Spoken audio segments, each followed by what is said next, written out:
here we are for round two. Hopefully this will be successful as well. So let's think about social construction of reality. So the social construction of reality, per definition, is the process by which people creatively shape their reality through social interaction. So many times reality remains unclear in our minds, so we present ourselves in ways that suit the setting and our purposes. And as other people start doing the same, reality takes place. So you may go into a certain setting and not know how to behave, and the other person might not know how to behave. So you think, okay, well, I'm going to behave this way. And as people start behaving that way and it kind of becomes a norm, that becomes reality. And when we're thinking about the social construction of reality, let's think about how our time in history changes our reality.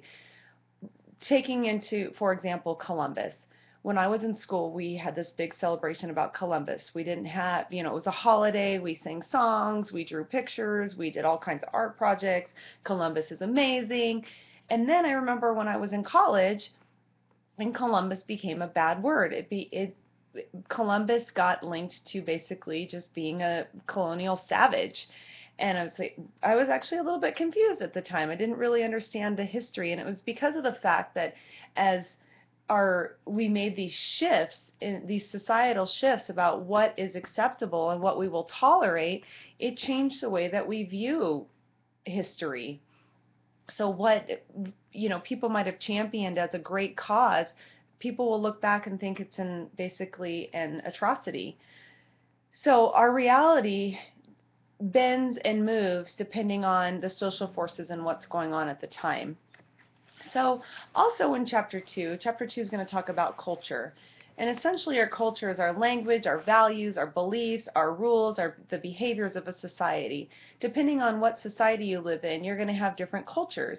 And there's not one that's necessarily right or one that's wrong. It's different depending on the geography of where you live and what's going on and the climate going on. So essentially, especially in the United States, we feel like we have the market cornered on what's appropriate and good, and it's going to be different in a different culture. And so it's important to be respectful and tolerant and also informed as to other people's cultures, so when you have interactions, you know how to behave.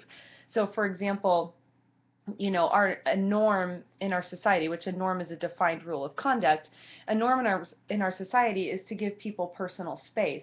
In other societies, it might not be, a norm to have space. People can, be close up talking. If you ever saw that Seinfeld episode with the close talker, we're very uncomfortable with people invading our personal space. Whereas if you go to, say, Korea, for example, people are going to be way closer and just, touching each other, and there's no respect for personal space there. That's not a bad thing. It's just the way that their culture, the way that they do things. So also we have values, and values are a standard of judgment, how people decide what's desirable. So in our culture, we place a huge value on people being individuals and people being in charge of themselves and pulling themselves up by their bootstraps and getting things done and being lone rangers. Whereas you're going to go into other societies, and it's going to be of a more collectivist society where they take care of each other, and it's more of a, you go to an Asian country and extended family may all live together, and they adopt this attitude of it takes a village to raise a child, where here it's pretty much like every man for himself, and you take care of yourself first. And it's not that one's better than the other one, it's just different. So I also posted a video for you on Stanley Milgram's study on authority, and it's a classic study, and it's the results have been replicated. There we go with technology. The results have been replicated time and time again. So he did an experiment where he had people that didn't realize that they were in an experiment, and so they were told, ask people questions, and if they get the wrong answer, you shock them. So you'll get to watch it. I won't go into too much detail, but essentially what this study gave us a better understanding is how people will submit to authority. So even though you may know that what you're doing is morally wrong, because a person occupies a position of authority, you're likely to submit. So even think about the military, where as it can be an excuse for someone if they were following an order by a commanding officer. We put a tremendous amount of emphasis on positions of authority, and people do things that they know are morally not right, but they were told to do it. We have a norm of submitting to authority in our society. We're taught that from the beginning. When you go to school, you sit in rows, you're quiet, you fold your hands. You know, these are all norms. We're taught how to conduct ourselves.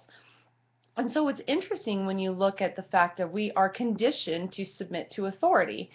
So watch that video, because it's a little bit disturbing, but it's kind of cool to see how they did it.